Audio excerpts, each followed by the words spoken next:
Hey guys, it's Missy Wolf, and I'm here with Brian James Schram. And your name's a tongue twister for me. I had to practice it. Oh no! I totally had to practice it. I kept tripping over my own tongue. I'm like, okay, this is not good. Do you get that a lot or no? No. Is it just me? Yeah. It's just me. Yeah. You guys know me, so it's all good. I think at first Iceman stumbled on it just for a second.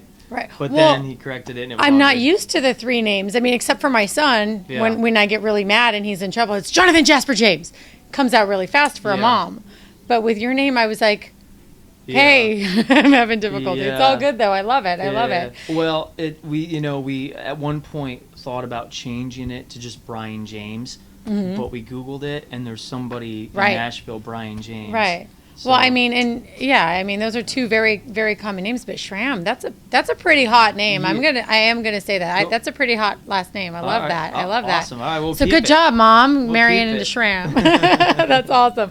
So tell me about your career. You have a very interesting start, and you have some amazing connections. And I was listening to your earlier interview, and I don't want to steal everything, but I want to know about where you got your start, because you have so many different influences, and your voice can go to anything. I mean, you have a great voice, and you can do country, and you can do rock. You could do whatever you wanted to do. So I want to know all about that. I want to know who you are. You just said it. I have a lot of influences. I just how I learned how to play guitar and music was I just went out and bought a bunch of CDs and listened different kinds of music.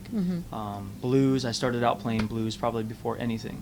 Oh wow. Stevie Ray Vaughan and Jimi Hendrix and that whole deal. Buddy Guy, old traditional blues. And then I listened to jazz, and then I listened to classical, and then I'm just such a music lover of all sorts of music that I learned that way, And one of my favorite, my biggest influences, when you take just any genre, if you could pick a genre, I think my biggest influence is Dave Grohl. Oh yes. From the Foo Fighters. Yes. The guy just flat out knows how to write a song. Definitely. Yeah, Definitely. knows how to push a hook, and he's all about it. When you saw him play on stage, was it a broken leg or whatever it was when he was injured, and he just kept going and pushing. I mean, that's real. You know and what do I'm you know saying? that made an impact on so many people. And there's this one little artist, Tommy, I don't know if you remember. His name is David Lee, and he was this little kid, and he was playing at a fundraiser for the Orange County Ronald McDonald House in California for special needs families, right? And so he was playing this benefit, and he was so good. And we asked him, if you could play with anybody, who would it be? And Dave Grohl. Wow. And I mean, to watch this little, I think he was 8 or 9 at the time, and then for Halloween he dressed just like him, and it's great. You artists, you guys have such influence on others, and you don't I don't think you really realize how many people out there, that were watching you could have been like, wow, this guy really spoke to me, and they were relating to you, and you have no idea what a personal connection it made for them. So and that's the cool stuff. When it gets brought up to you, what does it do for you? It's just it's the biggest compliment you can ever get, Right. I mean, that's why I do this right there. Right. For that kind of feedback, and just to touch somebody is what music is supposed to be about. And all the different kinds of ways that somebody can be touched. Right, definitely. And I think that music is definitely it's that universal language. It's the one thing people fall back on a bad day. When they're excited, they put in their excited happy music, right? And I mean, it definitely can be any mood. It can be anything you want it to be, and it can pull you out of some drama too, right? I mean, when you're feeling pretty lonely and low in life, you can put on the right song and it can snap you out of a bad day. I mean, for me, it's writing. When it's funny because when I get those feelings and I feel that way, I go and write. Right. When other people, fans, feel that way, they listen to songs. Right. They listen to my songs, and it's so cool, man. I get messages from fans, things like, your music changed my life. Yeah. Your music helped me through a tough time. Your music Right. helped me today. I was feeling crappy, and I listened to Strong, and I just was like, so it's like, there's nothing better than that. That's got to be so uplifting to you to just know that you had a hand in somebody turning around their day or their life for that matter. I mean, I could tell you some personal experiences that I've had with music. I'm a huge Bon Jovi fan. And, there have been some times, when I was in 8th grade in particular, I had this one, I'm not going to get into it, but I had this one day that could have been the worst day and was at the time the worst day of my life, but turned into the best day of my life. Yeah. And if it wasn't for that moment that I had, who knows where I'd be? Who knows if I would still be? And that's with Beatles stuff. Mm-hmm. When the Beatles came out in that era, like the Beatles changed lives. Yeah. Bob Dylan, all those people, those writers, they changed people's lives. Absolutely. So is that why songwriting is so important to you? Because I feel like, and you guys all know this because I talk about songwriting all the time.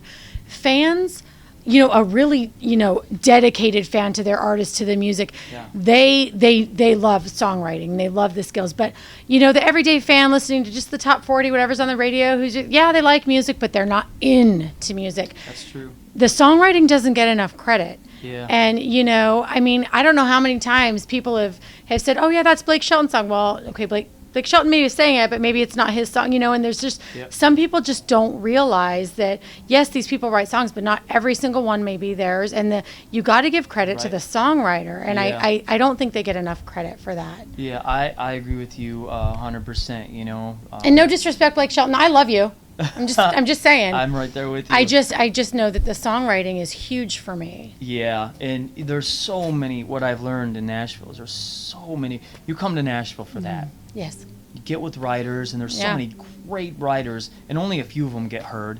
You know what I mean? Mm-hmm. I mean, a song will get picked up here by David Nail or by Blake Shelton, and then they hear. But the unfortunate part still is, when the fans listen to that song on the radio, they automatically associate that song with that artist. Yeah. And I love that song, so I love that he wrote that song. Right. And he feels that way, and this and that, and it's not always the case. Exactly. Unless you get like a Chris Stapleton, right? And who was given a great opportunity and brought out into the light. And I think that I give a lot of praise to them for doing that to us, for a songwriter that was so successful writing so many great songs that people really didn't have any idea about. Exactly. They absolutely. Chris Stapleton, we've been talking about him all CMA Fest. So many of the independent artists that are coming and the young artists, they're just like, oh, man, Chris Stapleton, he's just changing it's true. I mean, after that award that he won, oh my gosh, everybody was like, Chris Stapleton, he's everywhere. And he's been around, and he's, and it's so great to see. And he is so hot right now. You guys, I'm saying it again. He is real, man. And, somebody else that I absolutely love, it's another Chris Young. One thing that and the reason why I respect him so much, he is so honest and real, and he gives credit where credit is due. Yeah. And that, for me, maybe that's why I just adore Chris Young so much, but he's just a real honest guy. He's a guy. He's just a guy, you know what I mean? And I don't know him. I haven't met him, but that's cool to hear that. To hear that about Chris Young, because I love Chris Young. I love his voice. I don't think anybody sings like him. No, nobody sings like Chris Young, in my opinion. And I've never met Chris Young. That I am hoping to get that interview one day if you're watching. No, but I've seen him, and I've seen him up close, and I've observed, and I've seen what he's done with other people. Yeah. And poor guy last year's CMA Fest. Chris, I am so sorry for all those fans chasing you down Fanfare X after you did your little presentation with all the kids. Oh my gosh, it was. But he is definitely he's one of those ones that I just think is the real deal. And I respect him. I mean, hands down, I respect that man 100%. I don't think there's anybody on the planet that couldn't respect that. Yeah. And Chris Stapleton, one thing about me is I truly believe in energy, and I believe you can feel good energy and feel bad energy. Right. And oh yeah, when you feel bad energy, just walk away. Yeah. Just go the other direction. Yeah. Yeah. Absolutely. Artists, we're not being sincere. Then it's like, all right, I got your number. Yeah. And I mean, unfortunately, when there's that many people, you are going to come across it here and there. But Nashville is so full of. I mean, this weekend, it's just all happy people. Like everybody, everywhere we've gone, it's been this happy, general feeling with everyone, and it's been so great to see. We've, just watching the smiles on everybody's faces. They're enjoying everything that's going on, and you've had so much success with the Iceman, and I have to ask you, because being an independent artist, right?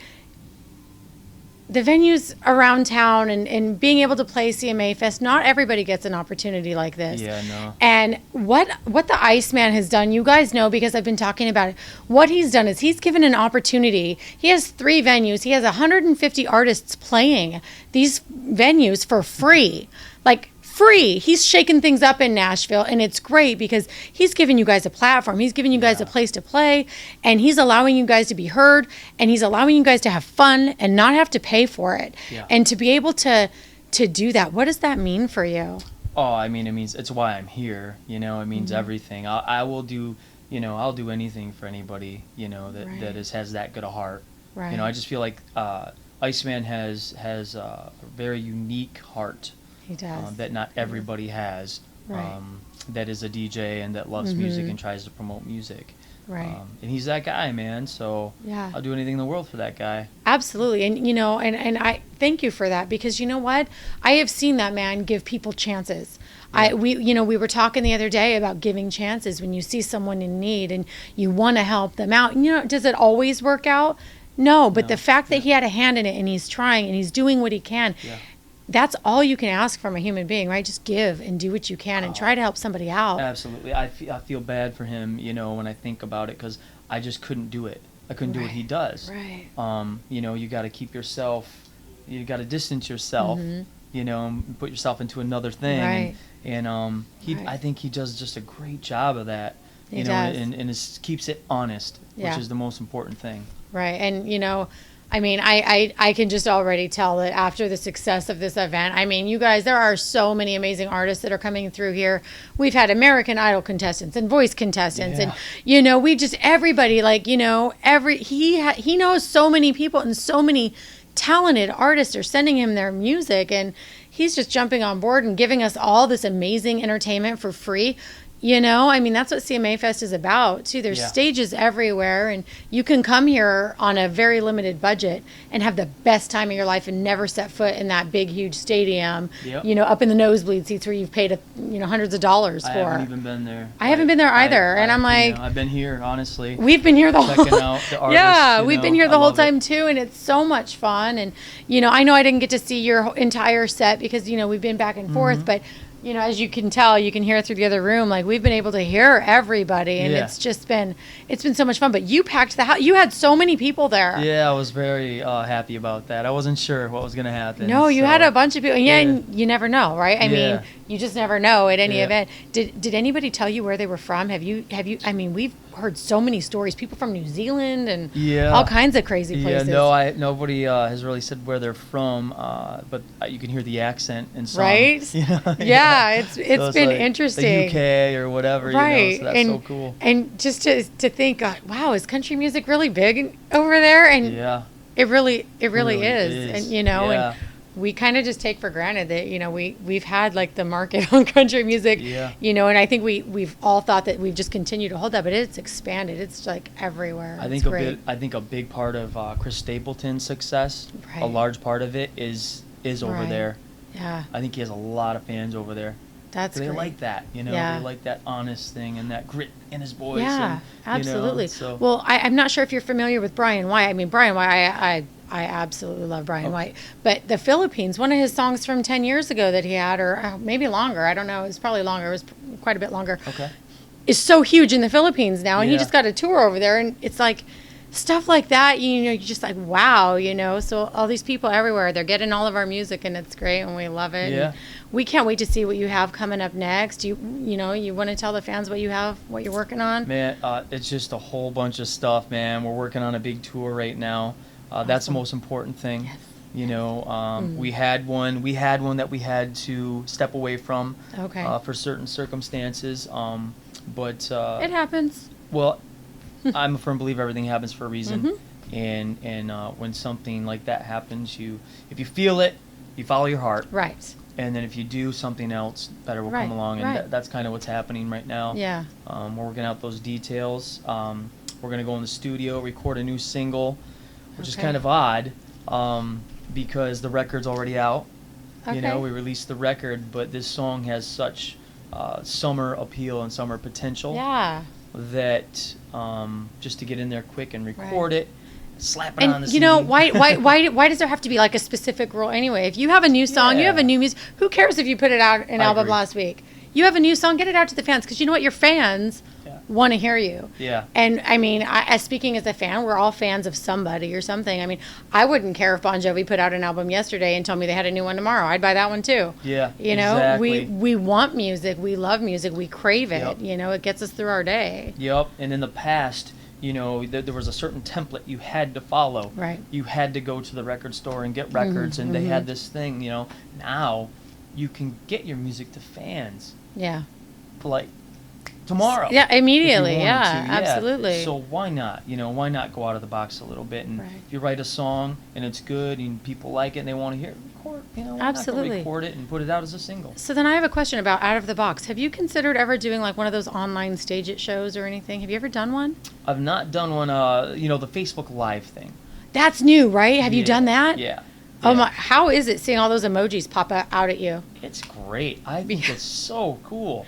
I'm like, I watch those and I'm like, wow, it's overwhelming for me as the viewer watching all these people. Yeah. And I had no idea for the longest time that the artist could actually see it all. I thought it was just the visitors could see it. You know, I had no clue that the artist could actually see it. I've never done Facebook Live.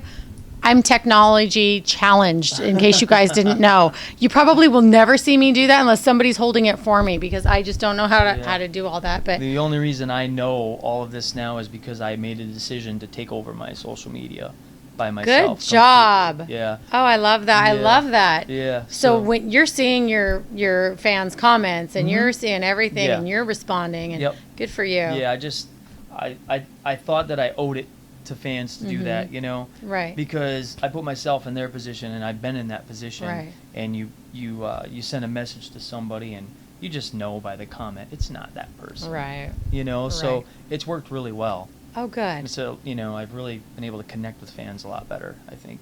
All right. Well, here's to more connecting then. You guys need to check him out on social media. Yeah. Absolutely. What's your website? You have a website? BrianJamesSchram.com. All right. Instagram, I think, is brian.schram. Okay.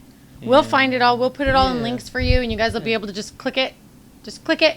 That's all you got to do is click it. Click. All right. Until next time, guys. Thank you so much. Stay tuned.